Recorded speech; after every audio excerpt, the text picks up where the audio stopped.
Welcome to Mr. Reddit Relationships. Relationship advice. My girlfriend, 25 female, told me, 32 male, that I'm not good enough for her. I want to deal with it, but I don't know how. I've been told similar stuff already in the past, and it can't be a coincidence anymore.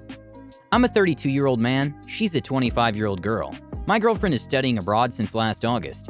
She should get back where I live, UK, in a couple of months. She's doing a master and is a social activist, while I have no degree whatsoever. That's our background.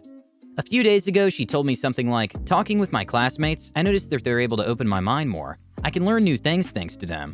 Why can't I feel the same while talking and dealing with you? Are you ever going to help me improve? Well, it hurts. Please be aware that my previous girlfriend, I don't consider her a bad person at all. I want to clarify that.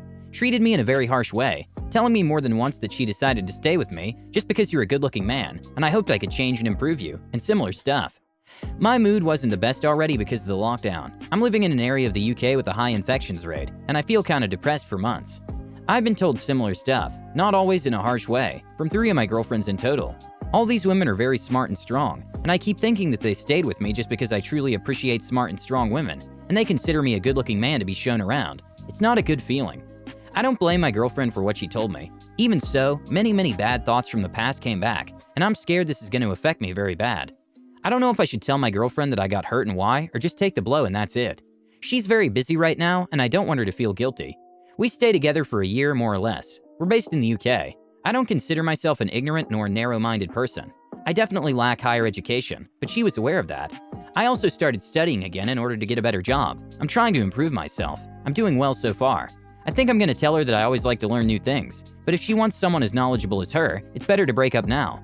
I'd like to receive some suggestions and opinions though. Now for the top advice for this post. Help me improve sounds very selfish, pretentious, and entitled. Also superficial if she just wanted you for your looks. Not the kind of person I would want to date. Sounds like you're on track to improve yourself. Do it for yourself, not someone else. Keep it up and you'll definitely find someone better. Man, what a dang witch. Just leave already. You already know what's going to happen down the road. Social activism begins at home. That wasn't particularly kind of her. You could ask her if she's ever going to help you feel loved. I know we can only get so much information, but there doesn't seem to be much emotion here. Is it possible that you're also drawn to emotionally unavailable women? Because a partner should be appreciated also for what they bring to the table. A schoolmate or a teacher or a coworker or fellow activist can't. Love, affection, etc. This is an interesting pattern. I wonder if something about these women being a bit meh about you appeals to you on some level. We often choose people who are meh about us because we were raised by people who had that kind of attitude to us. Now for story 2. My ex walked in on me with her coworker while we were separated. Why do I feel guilty about the situation? This is my first time on Reddit, so I don't know on which sub to post. Me, 35 male, and my wife, 37 female, have been married for 10 years. We have 2 kids together. Our marriage was pretty much good with normal ups and downs. In September 2020, my wife had a 2-week-long fling with one of her coworkers on their business trip. She came back pretty normal but acted super clingy. About 2 weeks later, while I was watching Netflix, messages were popping up on her phone.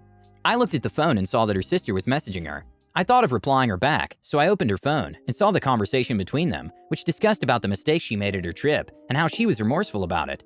Her sister asked her to tell me everything, but she denied it and said that it would break my heart and my family, so she would not tell me but rather become a good wife and would always make up for it for the rest of her life. I was devastated and felt numb to my heart. My wife came in the room and I confronted her at that very moment. I was shocked and asked her about the situation. She started crying and pleading, and how the death of her grandmother had affected her, and she was vulnerable at that time. All cheaters BS went on, but I knew that I wanted divorce. I took a drive to my brother's house to calm down. Next morning, I shifted my things to my other house and told her that for 6 months we're living separately, and I'm filing for divorce. Before divorce is granted, couples have to live separately for a period of time in our country. I moved out and started doing my own things. I started focusing on myself, going to the gym, eating healthy, and also joined naughty clubs. We married at a young age. While my wife had her fun before marriage because she had a supporting family, me and my brother had struggled during our early times. Our parents died when we were young, and we spent our childhood at orphanage. So I had to provide for me and my brother while completing my education. I pretty much spent my entire teenage and early 20s establishing my career and creating new sources of income. I thought that I made so many compromises to stay faithful in marriage, while she easily gave up vows and got laid with another man. At Naughty Club, I made several friends with benefits relationships with several women. While I was doing my fun, my wife was considering this time apart as her time to show me that she'll become best wife. She left her job and found a new job. She started dropping my favorite food at my workplace, sending me love notes along with flowers, doing laundry when she dropped kids at my house. She had no idea I was seeing multiple women.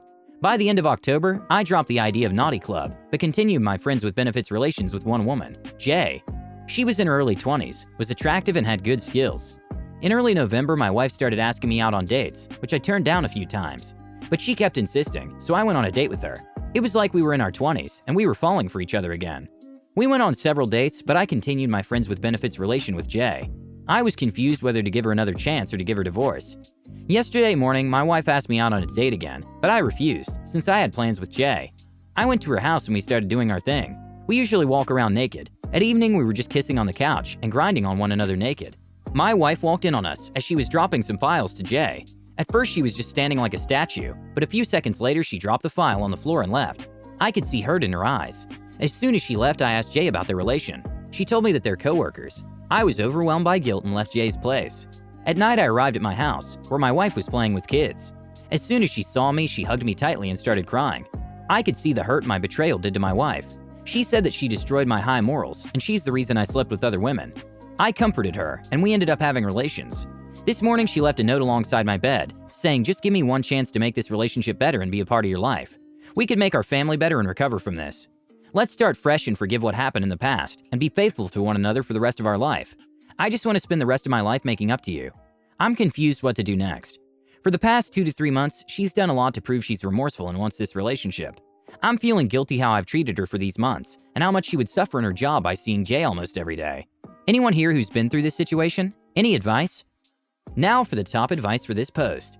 Bro, you didn't cheat. She did. Why do you feel guilty? She opened up the marriage. She can't expect you not have relations while separated.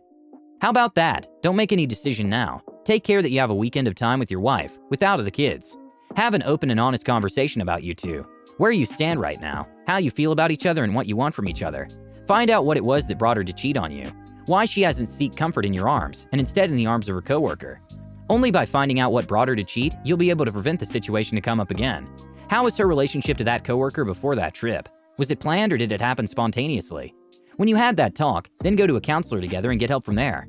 After a month or two, have another conversation where you talk about where you stand right now and how you want to go on. In addition, both of you should visit a doctor right now and in 3 months to get tested for STDs. Good luck and stay strong. The one thing that really concerns me and that you need to work out is if she really is regretful for what she did, or if she only feels regret because she got caught. Even her sister told her to come clean, and she decided that she doesn't want to.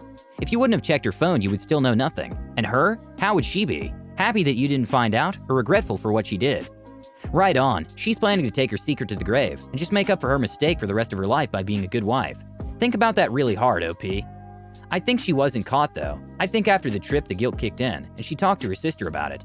Then her decision was to double down on being a great wife because of said guilt. It's pretty bad that she was denying autonomy to her husband about her decision to cheat, but I also feel she saw what she did was wrong and was going to bear that cross till she died. She just got caught by OP. Also, having read posts where the WS saw the BS moving on and having relations, it really has the power to put them in the BS position and feel all the feelings the betrayed feels. Also, I'm sure when she saw those two together, she realized he can get younger and more attractive women that want him. Basically envious and upset of what she readily threw away. So I agree with the original poster. Communication of where they are, what happened, expectations, reading, counseling, and rediscovering if they can and want to try again. Also a post enough that if there's any more infidelity, it's at the cheater's expense, and OP won't stick around. Another thing that came to my mind, and that will be very important when you make a decision about your future. What has changed? Your wife repeatedly made a decision for 2 weeks against you and your marriage. Why does she now want to stay with you? Why is she now making a decision for you? Is it only because she fears the other option? Why does she think that this won't happen again during the next business trip with a new coworker? Same question for you. When you found out, were you dead set on divorce and separated from her? What has changed since for you? Why are you now thinking about reconciling? If the answer of one of you is because you like the comfort of your past life, then you should better separate. But especially this question is one you should ask yourself now and find an answer with the help of a counselor. My 26 female boyfriend, 27 male, zones everything out when he's gaming, and it's making me resentful.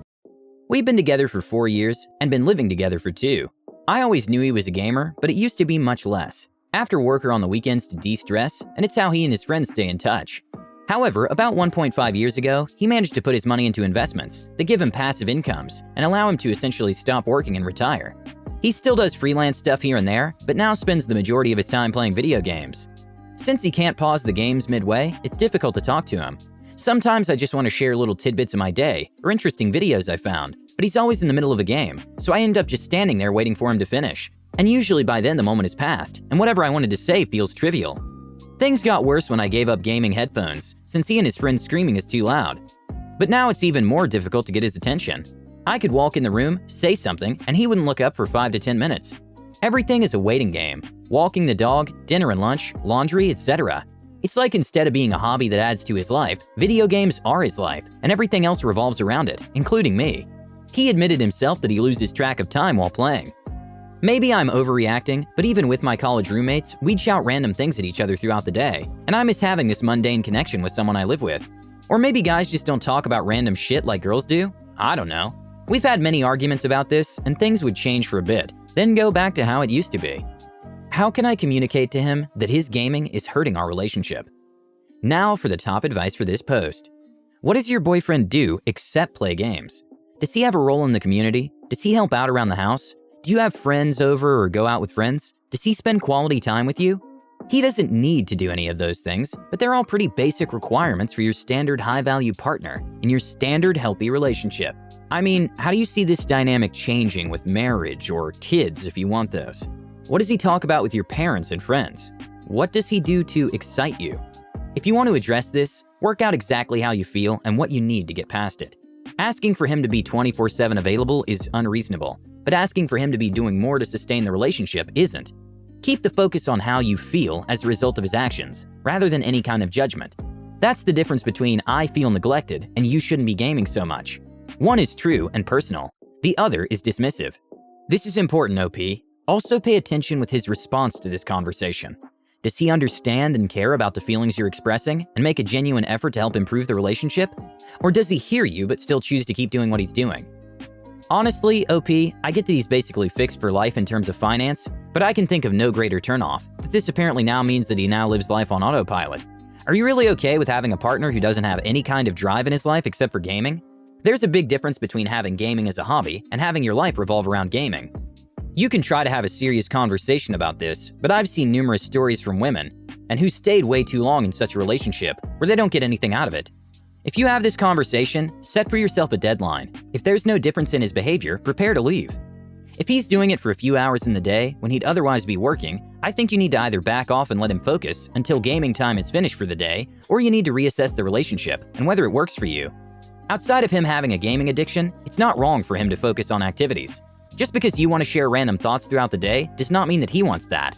That's your preferred communication style. Some people find it distracting and annoying. Me personally, I don't think I'd want someone who spends the rest of their days gaming nonstop, whether they retired young or not. So for me, this would just be the fact we aren't compatible. Gaming gives a dopamine release and becomes addictive like a lot of other substances, and it might be hard for him to just put down without being cranky or resentful, like a little kid who's been watching cartoons for a few hours and then is asked to do chores. How many hours a day is he gaming? Does he keep up his end of other chores and responsibilities? Does he expect you to interrupt him to remind him to eat and sleep? Are there days when he doesn't play video games? Thanks for watching. Don't forget to like, subscribe, and comment your thoughts below.